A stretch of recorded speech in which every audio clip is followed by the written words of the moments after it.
Praise the lord. 27వ సంకీర్తన 7 నుండి 14 చరణాలు ధ్యానం చేసుకుందాం. నీవెప్పుడైనా స్పృహ తప్పి పడిపోయావా? అలా పడిపోకుండా ఉండడానికి కీర్తనాకారుడు ఒక మార్గాన్ని కనుగొన్నాడు. సజీవుల దేశమున నేను యెహోవా దయను పొందుదునన్న నమ్మకము నాకు లేని ఎడల నేనేమవుదును? తాను ఎడబాటుకు గురయ్యాననే భావన దావీదుకు కలిగింది. శత్రువులు తనపై దాడికి దిగుతున్నారు. పరిస్థితులు భరించలేనివిగా ఉన్నాయి. దావీదు వలె మనము విశ్వాసమును బట్టి నడుచుకోవాలి. నమ్మకము నాకు లేని ఎడల నేనేమవుదును? మనము అలయక నిత్యము ప్రార్థన చేయాలని యేసు లూకా 18లో బోధించాడు. నీ ప్రార్థనే నీ విశ్వాసానికి నిదర్శనం. చూచిన దానిని విశ్వసించడం ఒక రీతి. ఒకవేళ ఈ లోక రీతిలో 13వ వచనం రాయబడి ఉంటే అది ఇలా ఉండేది: నేను చూచి ఉండకపోతే నేనేమవుదునో? నేను చూచిన తర్వాత విశ్వసించేవాడను. మార్తకున్న సమస్య ఇదే. తన సహోదరుడైన లాజరు మరణించి 4 రోజులు సమాధిలో ఉంచబడ్డాడు. అయితే ఆమెతో, నీవు నమ్మిన ఎడల దేవుని మహిమ చూతువని నేను నీకు చెప్పలేదా అన్నాడు. తాకి చూస్తేనే నమ్ముతానని తోమా అన్నాడు. కానీ నమ్మితే చూసినట్లే అని యేసు అన్నారు. విశ్వాసాన్ని గూర్చిన రుజువులు సుస్పష్టం.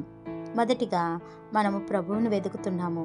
నా సన్నిధి వెదకుడని నీవు సెలవీయగా, యెహోవా నీ సన్నిధి నేను వెతకెదనని నా హృదయము నీతో అనేను.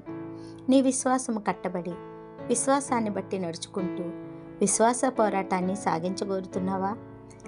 ఇప్పుడు ప్రభువును వెంబడించు. రెండవదిగా ప్రభువుకు ప్రార్థన చేయి. యెహోవా నీ మార్గమును నాకు బోధింపుము. నా కొరకు పొంచి ఉన్న వారిని చూచి సరళమైన మార్గమున నన్ను నడిపింపుము. ఇదే నిజమైన ప్రార్థన. మూడవదిగా అన్నిటికంటే కష్టమైన పని ప్రభువు కొరకు కనిపెట్టడం. యెహోవా కొరకు కనిపెట్టుకొని ఉండుము. ధైర్యము తెచ్చుకొని నీ హృదయమును నిబ్బరముగా ఉంచుకొనుము. విశ్వసించడం అంటే చూడడమే. నేడే ప్రభువును విశ్వసించు. క్రైస్తవ జీవితంలో అత్యంత కష్టమైన పని దేవుని కొరకు కనిపెట్టుకోవడమే. ముఖ్యంగా శ్రమలలో అది ఇంకా కష్టం. కానీ ఆ సమయంలోనే ఆయన నీ విశ్వాసాన్ని కట్టగలడు. పరిస్థితులను బట్టి నీవు కృంగిపోవద్దు. ప్రభువు కొరకు కనిపెట్టు. ఆయన నిన్ను బలపరుస్తారు. ప్రార్థన. మహాపరిశుద్ధుడా, మిక్కిలి ప్రేమ కలిగిన మా పరలోకపు రాజా, మీ ఘనమైన నామమునకు వందనాలు, స్తోత్రాలు. ప్రభువా, శ్రమలలో దావీదుకున్నటువంటి విశ్వాసాన్ని మాకు కూడా దయచేయమని మీ సన్నిధిలో మొరపెడుతూ ఉన్నాము.